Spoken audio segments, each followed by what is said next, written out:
நாமும் போட்டா நல்லா நடிப்பேன்னு சொன்னடா. நான் வந்துகிட்டு பெரிய இடம் ரீசெண்டா நடந்துக்க. இவ ரொம்ப டீசெண்டா இருக்கிற காவா ஓரத்துல கஞ்சா அடிக்கிற மாதிரியே. Hello friends, welcome back to our channel. So இன்னைக்கு நம்ம பார்க்க போற சீரிஸ் பார்த்தீங்கன்னா ஜியோ ஹாட்ஸ்டார்ல வந்துட்டு தமிழ் டப்பிங்ல வெளியான ரேம்போ இன் லவ் அப்படின்ற சீரிஸோட ரிவ்யூ பத்தி தான் இந்த வீடியோவில் பார்க்க போறோம். இந்த சீரிஸ்ல டோட்டலா பார்த்தீங்கன்னா 4 எபிசோடு இருக்கு. ஒரு எபிசோடுமே பார்த்தீங்கன்னா 25ல இருந்து 30 மினிட்ஸ் டியூரேஷன் கிட்ட வந்துருது. சரி, கதை அப்படின்னு பார்த்தீங்கன்னா ஸ்டார்டிங்லேயே வந்துட்டு நம்ம சீரிஸோட ஹீரோ அதுக்கப்புறம் ஹீரோயின் இவங்க 2 பேருமே பார்த்தீங்கன்னா ஒரு சில காரணங்களுக்காக பிரிஞ்சு போயிடுறாங்க.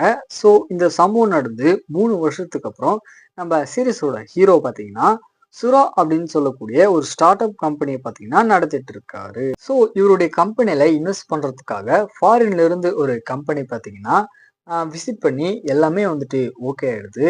ஆனா இவர் கம்பெனில இருக்கிற டாக்குமெண்ட்ஸை ஒன் டைம் ரீசெக் பண்றதுக்காக அந்த ஃபாரின் கம்பெனில இருந்து நம்ம சீரிஸோட ஹீரோயின் பார்த்தீங்கன்னா வராங்க.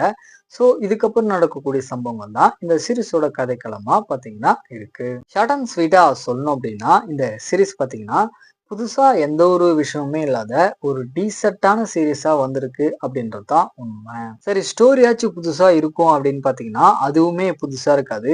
ஒரு ரொட்டீனான ஸ்டோரி தான். அதுக்கப்புறம் சீரீஸ்ல வரக்கூடிய ஹியூமர் சீக்வன்ஸுமே பார்த்தீங்கன்னா ஒரு சில இடங்கள் வந்துட்டு கிரிஞ்சா தான் ஒர்க் அவுட் ஆயிருக்கு. தென் தமிழ் டப்பிங்குமே பார்த்தீங்கன்னா ஓரளவுக்கு ஓகே தான் பண்ணியிருக்காங்க. ஸோ ஃபைனலாக வந்துட்டு இந்த சீரீஸ் பார்த்தீங்கன்னா ஒரு ஆவரேஜான சீரீஸாக தான் வந்திருக்கு. டைம் இருந்தால் வேணா ட்ரை பண்ணி பார்க்கலாம்.